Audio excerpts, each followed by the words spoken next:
Oftentimes it can be really easy to forget to look after our own well-being when we are supporting other children, or other people in general. So whether you teach children or whether you teach adults, it can be really easy to talk about well-being but not actually consider your own well-being. And this is something that I myself am very guilty of.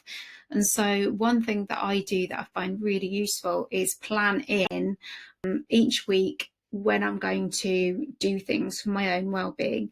So at the beginning of the week with my calendar, I get my diary and I look at what I've got planned for the week.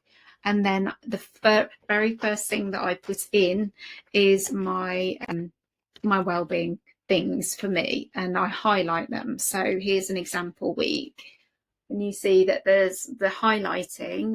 Those are things that I am doing for myself, for my own well-being.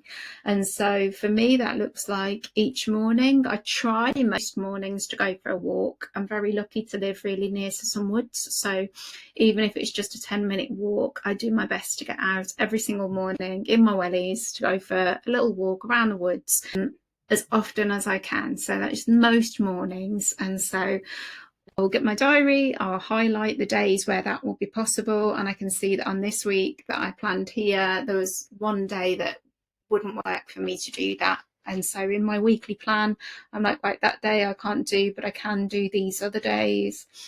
And then other things that I will planning are things like going to the gym. I really love exercise classes. That's something that for me, movement is a real big part of my wellbeing practice. And so that could be a yoga class for me that I go to myself, or it could be something more cardio, or I'm trying to increase my strength at the moment. So I'm trying to book onto more strength classes as well. And so I look at my calendar, when can I go to the gym? But that's my own preference, something for me that may not work for you. And then I also plan in when I need to rest. And so, for example, if I'm doing a long day in school, and so each week there's at least one day where I do a full school day and I teach lots and lots of classes within that day. And I plan in how I'm going to rest on that day. And so I actually really enjoy having a little nap in my car at lunchtime. And I've taken to even taking a little blanket with me. I think it must look a little bit strange when people are walking past my car to see me like in my car. Sometimes I would just have a meditation. Sometimes it's a yoga nidra and I listen on my headphones. And sometimes I just full on have a nap in my car. And so that's something that I will schedule in, and I'll plan, right, when am I going to have my lunch and when am I going to rest in my car? Because I know that when I spend too much time around other people, that's very depleting and draining for me and my energy. So I plan that in. And so that's something that I do for myself. Another thing that I find really replenishing for my own health is a connection to friends. And so most of my friends live quite far away from me. I've only got a couple of friends that live nearby. And so something that I found really works really well for me is to do voice notes, because actually phone calls don't often work very well for me because I work strange times and strange hours. And often when I get time when I can call somebody, it's not an ideal time for them. And so and I actually don't really enjoy phone calls as much as I enjoy time with friends. I don't enjoy phone calls.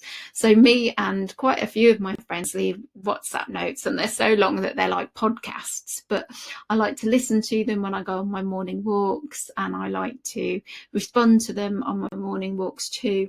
And so that's something that really helps me. And so another thing that I've done to work on my own well-being is to remove social media apps from my phone.